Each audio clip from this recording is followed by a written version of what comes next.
Saudações! Sejam bem-vindos a mais uma aula do estudo aprofundado da doutrina espírita. Estudo aprofundado da doutrina espírita. Livro 5, Filosofia e Ciência Espíritas. Roteiro 10, Instinto. Neste roteiro nós vamos estudar o conceito científico e filosófico de instinto e também vamos entender como a doutrina espírita compreende o instinto. Em filosofia, instinto é considerado um guia natural da conduta animal e humana, que não é adquirido, não é escolhido e é pouco modificável. Os espíritos da codificação afirmam que o instinto é uma espécie de inteligência. É uma inteligência não racional. É por ele que todos os seres provêm as suas necessidades, ou seja, necessidades de manutenção e sobrevivência da espécie, a fim de atender aos desígnios da criação em geral e os da reencarnação em particular. Contudo, nem sempre é possível estabelecer um limite entre o instinto propriamente dito e a inteligência, porque muitas vezes ambos se confundem, sobretudo nos processos primários da evolução humana. Por mais que o homem progrida intelectualmente e aprenda a dominar os impulsos da vontade, há instintos que permanecem refletidos nos automatismos biológicos. Daí afirmarem os espíritos superiores: o instinto existe sempre, mas o homem o despreza. O instinto também pode conduzir ao bem. Ele quase sempre nos guia e algumas vezes com mais segurança do que a razão. Nunca se engana.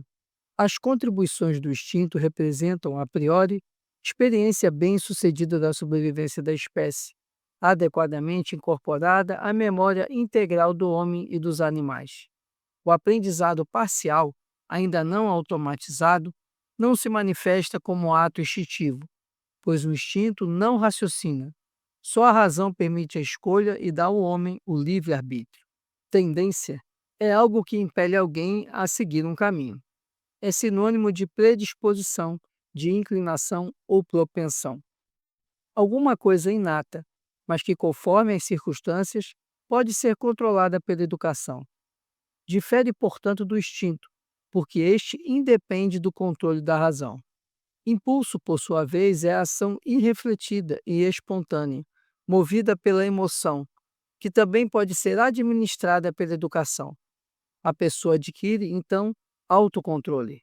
Esclarece o Espiritismo que o instinto é uma inteligência rudimentar, que difere da inteligência propriamente dita, por serem quase sempre espontâneas as suas manifestações, ao passo que as da inteligência resultam de uma combinação e de um ato deliberado. O instinto varia em suas manifestações conforme as espécies e suas necessidades. Nos seres que têm a consciência e a percepção das coisas exteriores, ele se alia à inteligência, isto é, à vontade e à liberdade. Nesta fase introdutória, nós conseguimos então já começar a perceber que o instinto ele é visto como algo natural da conduta animal e da conduta humana. É algo que não é adquirido, não é ensinado, mas é algo intrínseco ao homem e aos animais. Dentro da doutrina espírita, se considera que o espírito ele tem o instinto e que esse instinto ele seria uma espécie de inteligência, mas uma inteligência rudimentar e uma inteligência não racional, que estaria mais ligado ao princípio inteligente do que propriamente à consciência. Além disso, às vezes é difícil separar o instinto da inteligência, porque muitas vezes elas se confundem, principalmente naqueles comportamentos mais rudimentares, nos processos mais antigos da evolução. E às vezes esse instinto ele se confunde com a inteligência porque a inteligência ela permite comportamentos autômatos, os automatismos biológicos. E o instinto também tem alguns automatismos, mas a diferença entre uma e outra vai estar exatamente na capacidade de racionalidade, nas escolhas. Os espíritos superiores da codificação, eles apontam também que o instinto ele existe sempre. Só que o homem, muitas vezes, ele despreza o instinto. Mas o instinto ele não é de todo ruim. Inclusive, a espiritualidade superior, ele informa que, às vezes, o instinto pode nos conduzir ao caminho do bem. Por quê? Porque ele está ligado exatamente a esses comportamentos inatos, inerentes à própria necessidade de sobrevivência. Então, às vezes, o instinto ele pode dar uma orientação que é até mais segura do que a razão. Além disso, os instintos, né, o instinto ele é o resultado de várias experiências bem-sucedidas durante as jornadas do espírito. E conforme esse princípio inteligente ainda na animalidade vai evoluindo e vai aprimorando os seus instintos e depois, como o espírito utiliza esse princípio inteligente, ele acaba também trazendo para si esses instintos. Então esses instintos, eles são o resultado de vários processos de um processo longínquo evolutivo. E o que acontece é que o instinto, ele não tem relação com a razão, com o raciocínio. O instinto, ele não está ligado ao raciocínio. Então, o livre-arbítrio do homem está ligado ao raciocínio. O nosso raciocínio, nossa capacidade de raciocinar, a nossa razão, é que está relacionado ao livre-arbítrio. O instinto não. O instinto é algo inerente ao desenvolvimento do princípio inteligente. É importante a gente diferenciar o instinto da tendência e do impulso. Tendência é algo que leva alguém a seguir determinado caminho, é uma propensão. É algo que a pessoa já traz consigo. A tendência, ela pode ser trabalhada através da educação, através da mudança de comportamentos. O impulso, ele já é diferente da tendência. O impulso é algo que está, relacionado às nossas ações irrefletidas, ou seja, nós agirmos sem refletir, agirmos emotivamente. Então o impulso ele está muito ligado à emoção. E o impulso, assim como a tendência, também pode ser controlado, pode ser orientado através da educação, através dos processos de autoaprimoramento e de automelhoramento. Tópico 1: instinto, princípios filosóficos e científicos. Os estudos metafísicos sobre o instinto surgem com os estoicos, para os quais há uma ordem providencial do mundo, que todos os seres estão destinados a manter, pois dirige a conduta animal. Dessa forma, a natureza faz o animal cuidar de si mesmo, automaticamente, e a conserva se contribuindo para manter a ordem do todo. Por esse motivo, já afirmava Marco Túlio Cícero, 106 a.C. a 43 a.C., famoso filósofo, orador, escritor, advogado e político romano. Para conservar-se, para conservar sua vida e seu corpo, toda espécie animal evita, por natureza, tudo que parece nocivo, deseja e trata de arranjar tudo o que é necessário à vida, como o alimento, abrigo e todo o resto. Também é comum a todos os seres animais o instinto sexual, com vistas à procriação, e certo cuidado com as crias. Segundo a doutrina metafísica, o instinto apresenta as seguintes características: a. Ação providencial, garantida pelas leis da natureza. B. Infabilidade, consequente da característica anterior. O instinto estaria apto para garantir a vida do animal e a sobrevivência da espécie. C. Imutabilidade, que deriva das duas características anteriores e que resulta na perfectibilidade do instinto. D. Cegueira. O instinto independe do controle animal, age cegamente. Do ponto de vista científico, o instinto pode ser explicado por meio de duas teorias, a explicativa e a descritiva. 1.1.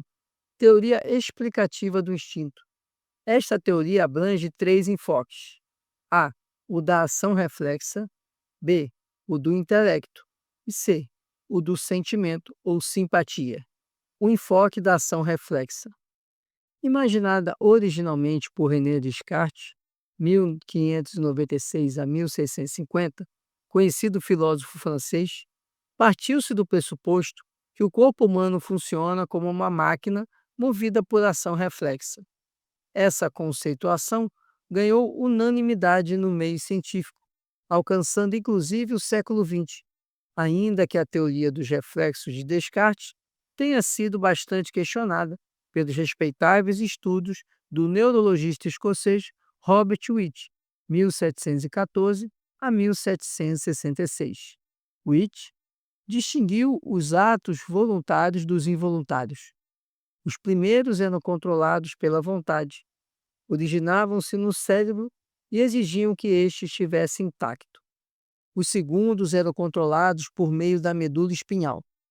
A meio caminho entre os controles voluntário e involuntário, e servindo de ligação entre eles, estava a formação de hábitos.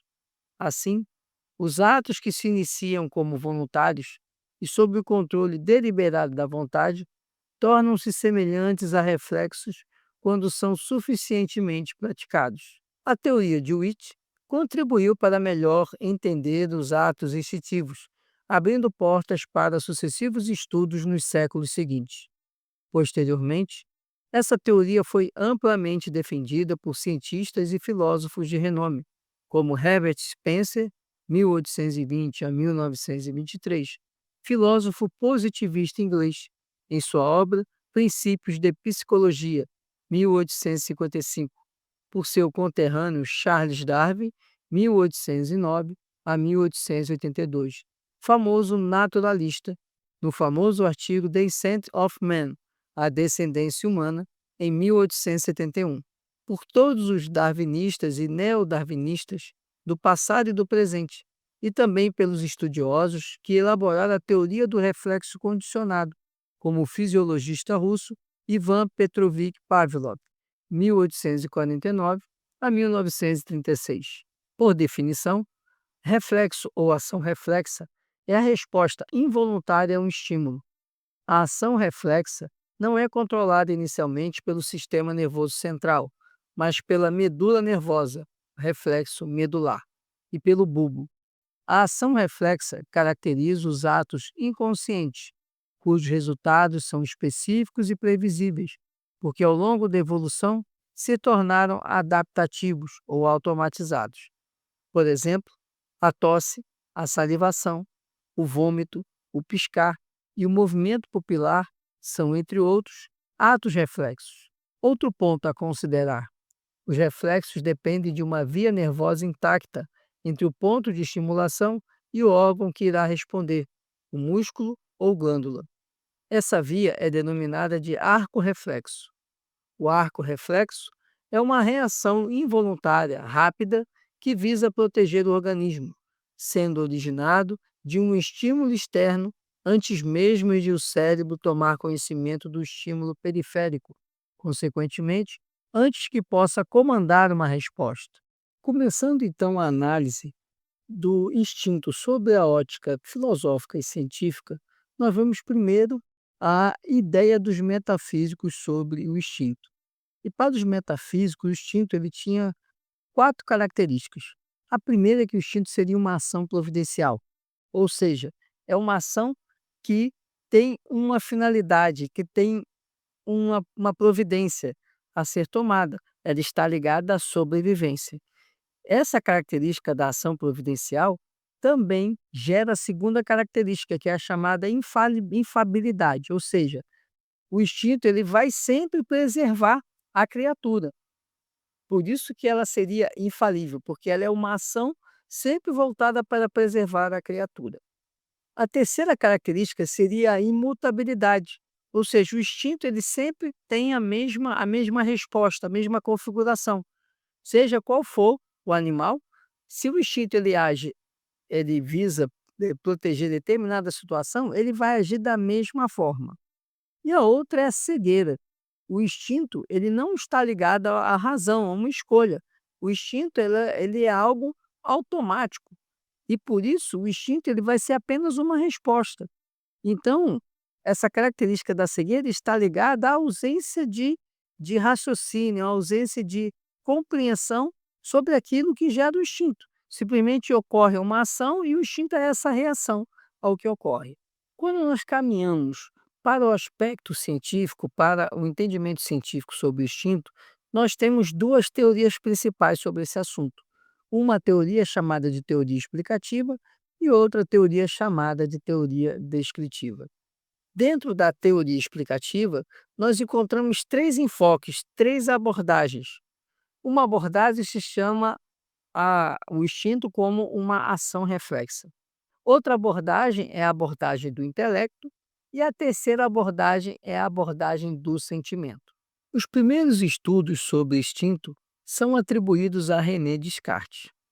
E Descartes, ele apontava que o corpo humano era como se fosse uma máquina, movida por ação reflexa.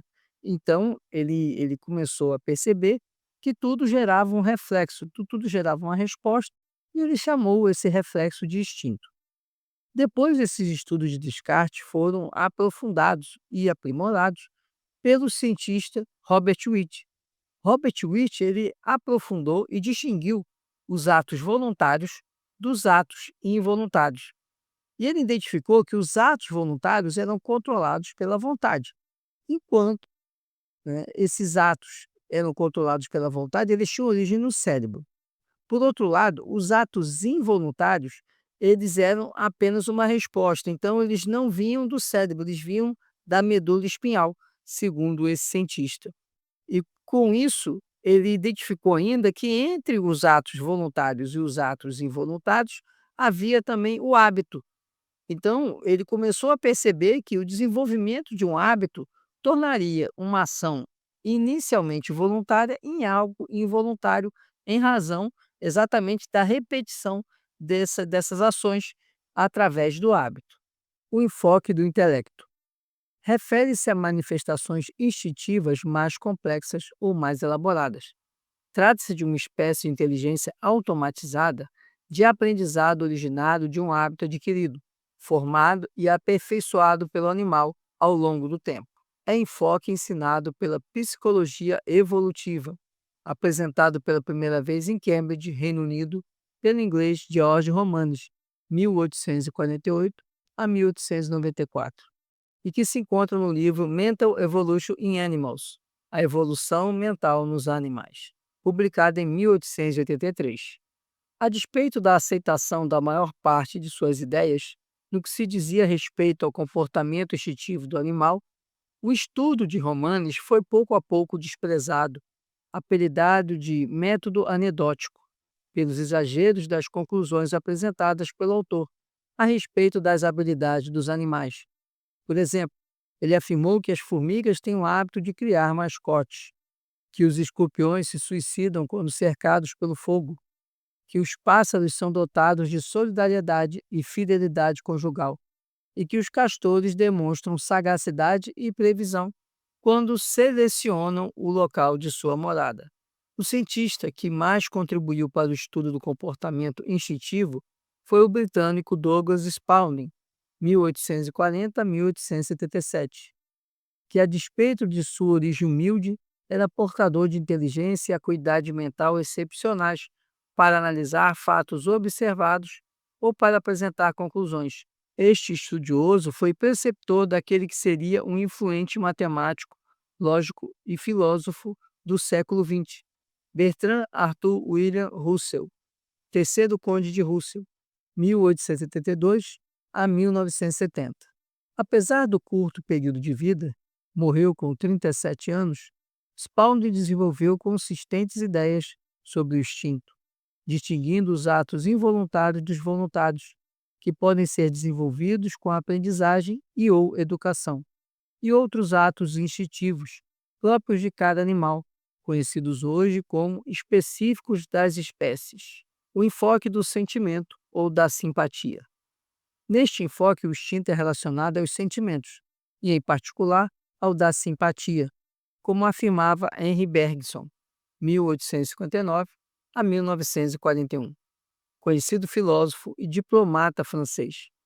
Nos fenômenos do sentimento, nas simpatias e antipatias irrefletidas, sentimos em nós mesmos, de forma bem mais vaga e ainda demasiado perpetrada de inteligência, algo que deve acontecer na consciência do inseto que age por instinto. Para desenvolvê-los em profundidade, a evolução distanciou elementos que na origem se interpenetravam. Segundo o enfoque do sentimento, a inteligência humana se desenvolve cada vez mais, distanciando-se do instinto propriamente dito, por um processo de especialização que só os sentimentos concedem. Vimos então que, para a corrente que via o intelecto, né, como algo inerente ou algo que estivesse relacionado ao instinto, né, ou seja, para a corrente do enfoque do intelecto, o instinto seria apenas uma inteligência automatizada. Já quando se vai para a corrente do enfoque do sentimento, essa corrente entende que o surgimento do instinto está relacionado ao sentimento, principalmente ao sentimento da simpatia. E através dessa simpatia, né, o instinto vai se desenvolvendo pela repetição.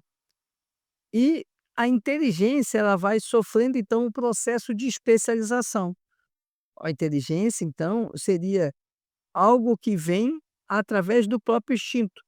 E a inteligência ela vai gerando essa especialização de comportamentos, esse refinamento que faria com que a inteligência se desenvolvesse mais do que o instinto que seria algo mais rudimentar.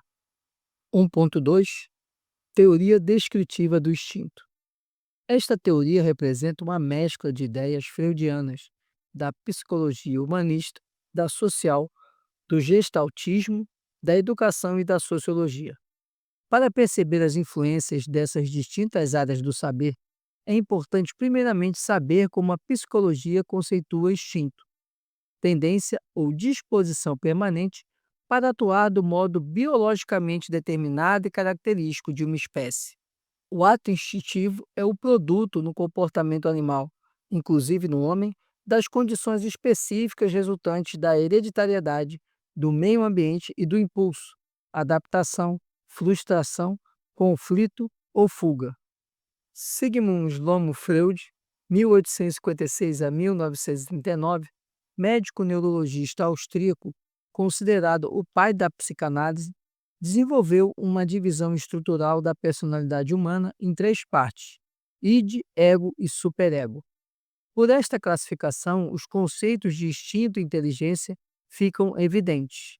O id, ou inconsciente, representa os processos primitivos do pensamento, sobretudo do sexo e da agressividade, que exige constante satisfação de suas necessidades. O id constitui, para Freud, o reservatório das pulsões, palavra de origem alemã que significa instinto. O ego, ou consciente, é entendido como elemento de ligação entre o id e o superego, ou seja, é em parte consciente e em parte inconsciente. Situa-se no centro da personalidade. Dessa forma, as ações do indivíduo são determinadas pelas necessidades instintivas do inconsciente, ou id, suas crenças e comportamentos desenvolvidos pelo aprendizado ao longo das eras. Mas por fazer parte das instâncias da consciência, o ego saudável proporciona habilidade para adaptar-se à realidade e interagir com o mundo exterior, pelos mecanismos da inteligência, de uma maneira que seja cômoda para o id e para o superego. O superego, ou superconsciência, é a parte da personalidade que age contra as manifestações instintivas do id, por representar pensamentos morais e éticos já internalizados, possivelmente pela educação. Para Freud, os instintos influenciam a ação consciente do indivíduo, que, conforme esse grau de interferência, o meio e as condições de vida ou educação recebida manifestam-se na forma de processos patológicos mentais variáveis em intensidade e tipos. Freud cometeu alguns equívocos, claramente definidos hoje, talvez pela ênfase que deu ao instinto sexual, considerado controlador dos demais tipos de instintos. Agora vamos conhecer a teoria descritiva do instinto. A teoria descritiva do instinto, ela congrega várias correntes de pensamento. Ela mescla ideias, por exemplo, as ideias provenientes de Freud, mescla com ideias da psicologia humanista, da psicologia social, do gestaltismo, da própria educação e da sociologia. Essa mescla de ideias leva à compreensão de que instinto seria uma tendência ou predisposição de modo permanente. sempre atuando num enfoque ou num comportamento biologicamente determinado e característico de cada uma das espécies. Então, essa seria a visão do instinto para a teoria descritiva do instinto. Mas, primeiramente, a gente precisa então compreender como se chegou a essa conclusão. E aí a gente precisa buscar as informações ou a compreensão de Freud sobre o instinto. Para Freud, nossa consciência se dividiria em id, ego e superego. E o instinto estaria exatamente no id. Seria ali o nosso aspecto mais primitivo da nossa consciência, um aspecto mais autômato e ligado exatamente às nossas necessidades mais prementes. Por isso que Freud, inclusive, ele deu muito enfoque à questão do instinto sexual, como sendo ele determinante dos demais instintos. A teoria do instinto social, que integra a psicologia social, tem como base os estudos do psicólogo britânico William McDougall, 1871 a 1938, que afirmou: o instinto é a base de toda a atividade humana e as operações mentais são apenas instrumentos para a execução dos impulsos criados pelo instinto.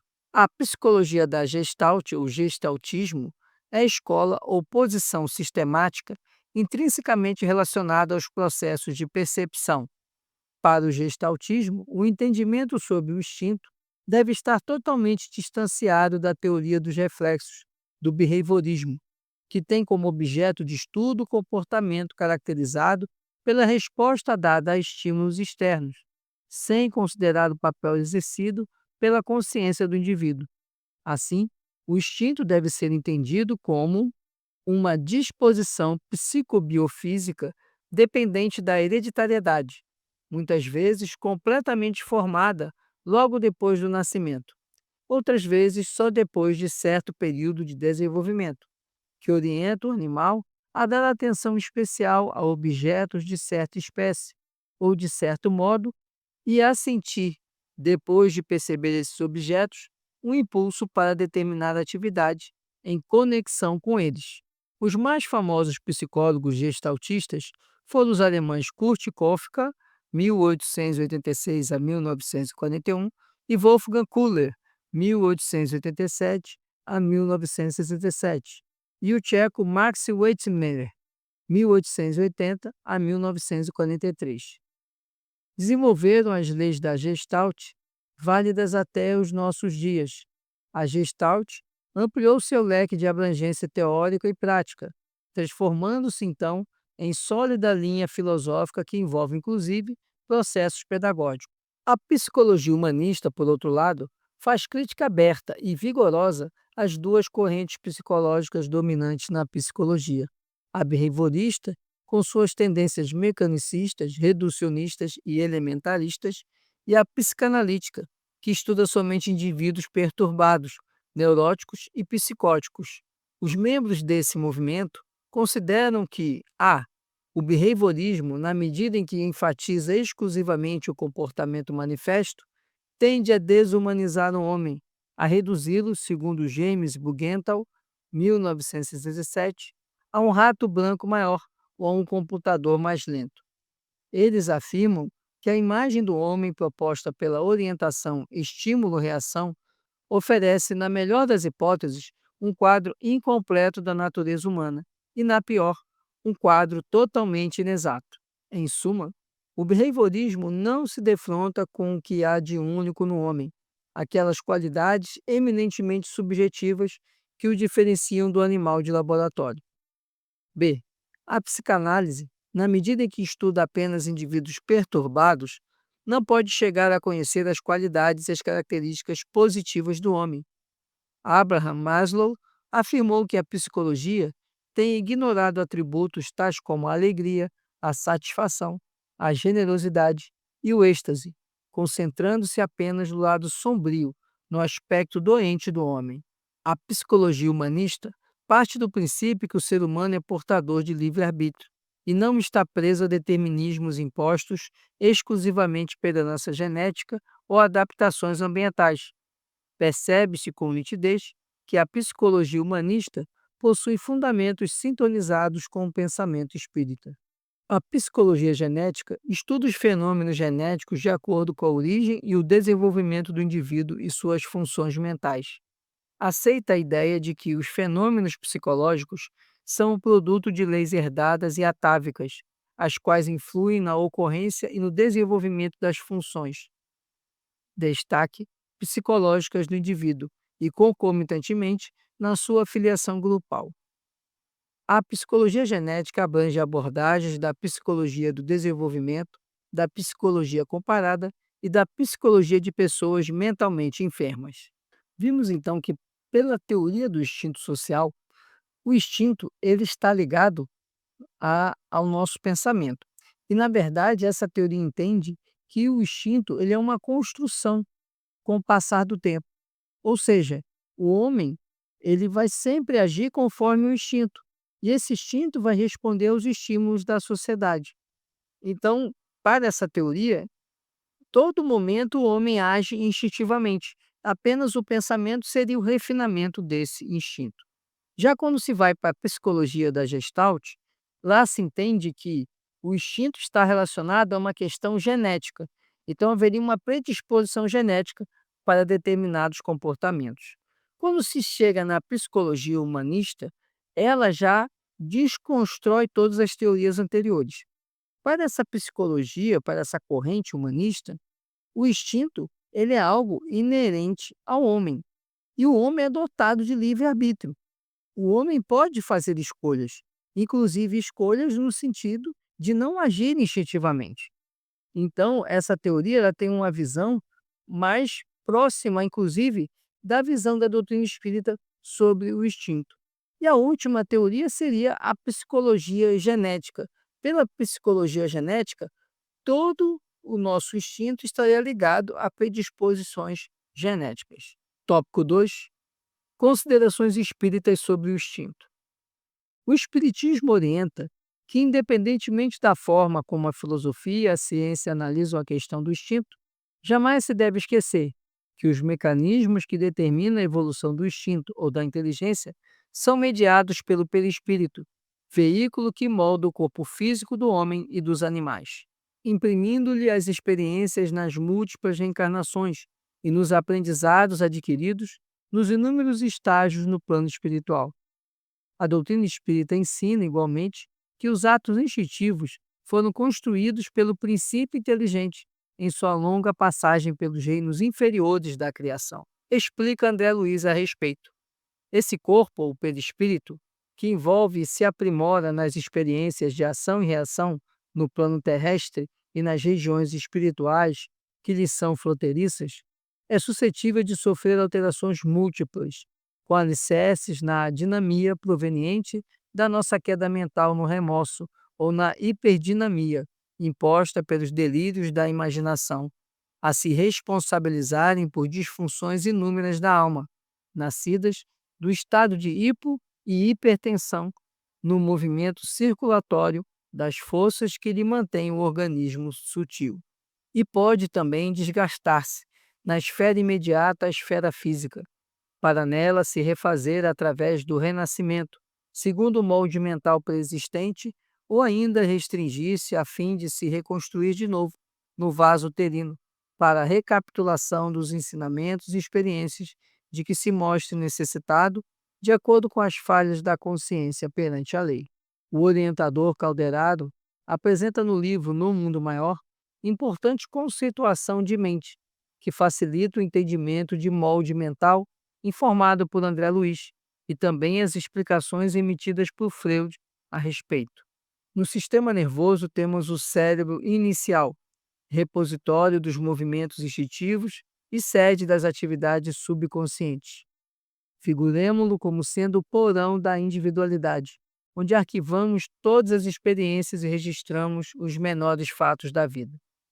Na região do córtex motor, zona intermediária entre os lobos frontais e os nervos, temos o cérebro desenvolvido, consubstanciando as energias motoras de que se serve a nossa mente para as manifestações imprescindíveis no atual momento evolutivo do nosso modo de ser.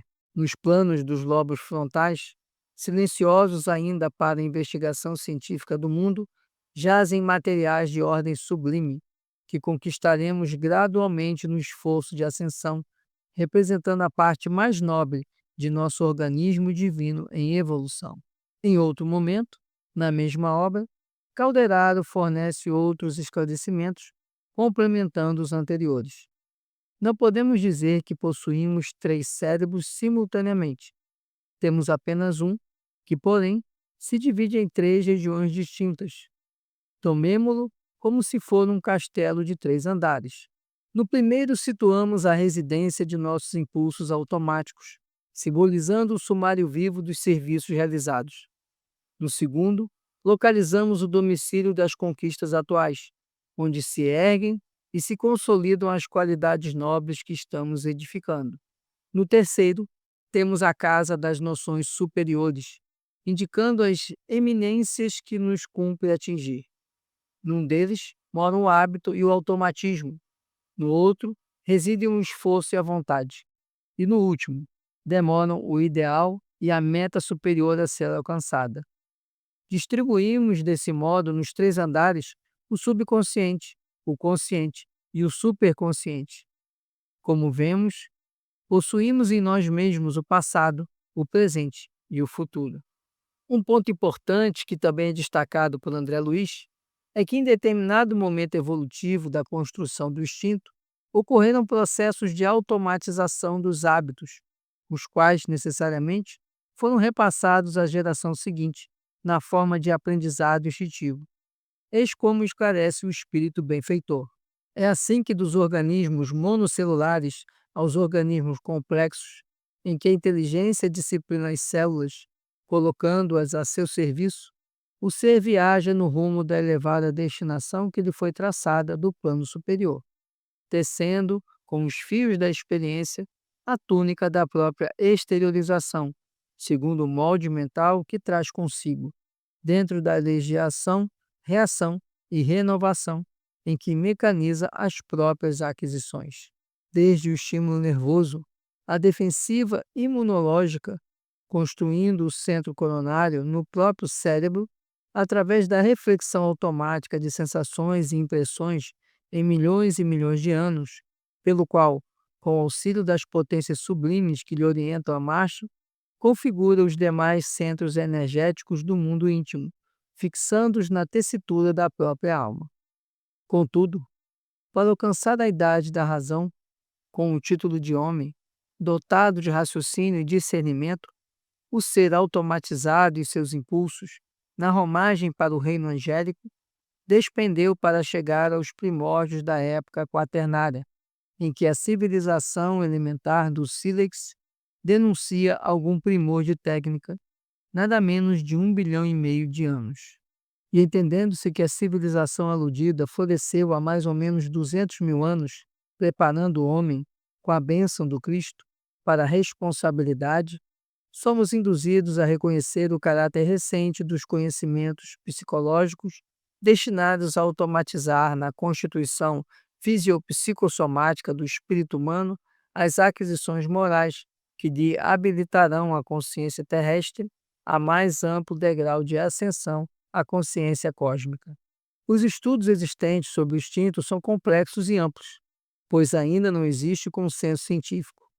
Não é tema de um único significado, ao contrário, uma nova ideia completa a outra já existente.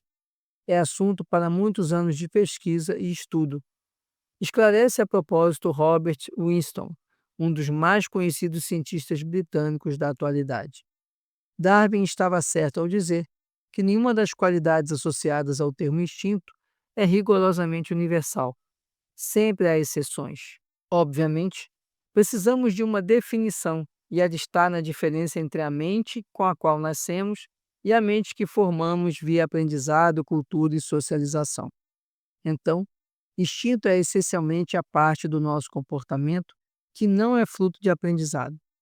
Contudo, nosso ambiente e, portanto, nosso aprendizado pode ter influência poderosa no modo pelo qual nossos instintos se expressam. O instinto no homem é construído de elementos humanos herdados da ação, desejo, razão e comportamento. Hoje sabemos muito mais a respeito das características herdadas do que Darwin sabemos que são transmitidos por genes. Em processo de admirável síntese, a sabedoria de Emmanuel sintetiza a longa jornada evolutiva do ser humano, da sensação à irritabilidade, da irritabilidade ao instinto, do instinto à inteligência e da inteligência ao discernimento. Séculos e séculos correram incessantes. A evolução é fruto do tempo infinito. A compreensão do instinto sobre a ótica espírita exige de nós, de início, a identificação de que o perispírito ele tem um papel fundamental nessa questão da formação e do funcionamento do instinto, porque o perispírito ele é a interface entre o espírito e o corpo físico. E é no perispírito que vão ficando registradas determinadas informações. E essas informações estão ligadas exatamente ao instinto. E quando se encerra a jornada terrena, e quando acontece a morte, o espírito e o perispírito prosseguem na jornada. E o que temos é que o instinto ele acaba ficando registrado, esses comportamentos instintivos ficam registrados no próprio perispírito, porque esse perispírito depois ele vai sofrer as impressões do mundo externo e precisará responder mais automaticamente aos acontecimentos externos. E depois vemos André Luiz trazendo um interessante conceito de casa mental, depois explicada também por Calderado. Vemos que podemos estruturar a nossa mente e aí temos um paralelo inclusive com a teoria de Freud. Nossa mente teria o inconsciente, esse inconsciente seria a parte inferior da casa, que estaria ligado exatamente a esses processos autônomos, aquilo que o princípio inteligente veio adquirindo em todas as existências até chegar à condição de espírito. Então, esse local onde fica o instinto é o local que seria o sótão, seria o subsolo da casa mental. Depois temos o consciente, que é o local, o id, né? O id, né? E temos o ego. Né? O id seria o subsolo, né? Seria o inconsciente. O ego seria o nosso consciente. O consciente, ele traz para nós aquilo que nós estamos interagindo com o mundo, as nossas respostas, nossas ações, nosso esforço de melhoramento. E temos também a superconsciência, o superego, que seria o terceiro andar da casa. E aí ficam as questões mais nobres, ficam as nossas metas espirituais, as nossas necessidades de evolução espiritual. E, inclusive, Calderaro fala, né, que na nossa formação nós temos o nosso passado, que seria o id, o nosso presente, que seria o ego, e o nosso futuro, que seria o superego. E daí conclui-se que é complexo definir o instinto. É necessário muito estudo, muita compreensão de várias teorias. Mas para a doutrina espírita, o instinto nada mais é do que a construção de uma longa jornada de um espírito, ainda nos primórdios, enquanto parte de princípio inteligente. E esse instinto, então, ele está na base, está ali nas nossas fundações, no nosso subterrâneo da nossa consciência, com elementos importantes para a nossa sobrevivência, mas também elementos que exigem de nós nosso aprimoramento para que nós possamos controlar esses instintos que são negativos. Esse então é o conteúdo que tínhamos para o nosso estudo. Se você ficou com alguma dúvida, deixe sua pergunta nos comentários. E eu peço que você curta, comente e compartilhe. Ajude esse conteúdo a chegar a mais pessoas. Fique com Deus, muita paz e muita luz.